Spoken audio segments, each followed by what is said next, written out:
இன்றே டவுன்லோட் செய்து உங்கள் ஃபேவரட் ஷோக்களை என்ஜாய் பண்ணுங்க. துளசி, உன் நிலைமைய பார்த்தா கஷ்டமா தான் இருக்கு துளசி.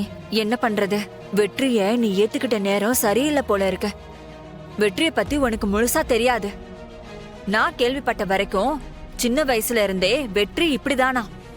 அவனுக்கு ஏதாவது ஒரு விஷயத்து மேல ஆசை வந்துருச்சுன்னா உயிரை பணைய வச்சாவது அதை அடைஞ்சே தீருவாராம்.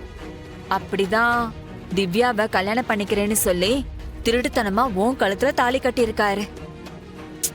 ஆனா இப்ப திவ்யாவை கெடுத்திருக்காரு. என்ன பண்றது துளசி? எல்லாத்தையும் யோசிச்சு பார்த்தா எனக்கு ஒரே ஒரு பதில் தான் கிடைக்குது. உங்க தம்பி கேசவன் தீபாவை கல்யாணம் பண்ணிக்கிட்டாருல்ல, அந்த கோவத்துலதான் உன் குடும்பத்தை பழி வாங்குறதுக்கு இப்படி எல்லாம் பண்ணிட்டு இருக்காரு போல இருக்கு. வேற என்னெல்லாம் உங்களுக்கு தோணுது? அவருக்கு திவ்யா மேலையும் ஆசை இருந்திருக்கும் போல. உங்க 2 பேரையும் கல்யாணம் பண்ணி ஒரே வீட்ல வாழ ஆசைப்பட்டிருப்பாரு. அரசியல்வாதிங்க வாழ்க்கையில இதெல்லாம் சாதாரணம் தானே. நீதான் ரொம்ப பாவம் துளசி. என் மேல ரொம்ப பரிதாபப்படுறீங்க போல இருக்கு.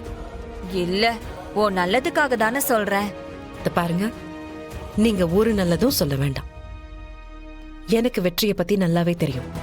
இந்த டிவில வருது, சோசியல் மீடியால வருது, கண்டவங்கெல்லாம் தான் இஷ்டத்துக்கு பொருளிய கலப்புறது, அதையெல்லாம் நம்பி நீங்க என் மனச கலைக்கிறதுக்காக வந்திருக்கீங்க. பட் ஐம் சாரி, அது நடக்காது. எனக்கு தெரியும் உங்களால எனக்கு உதவி செய்ய முடியாதுன்னு. அதனால கெடுதல் பண்ணாம ஒதுங்கிருங்க.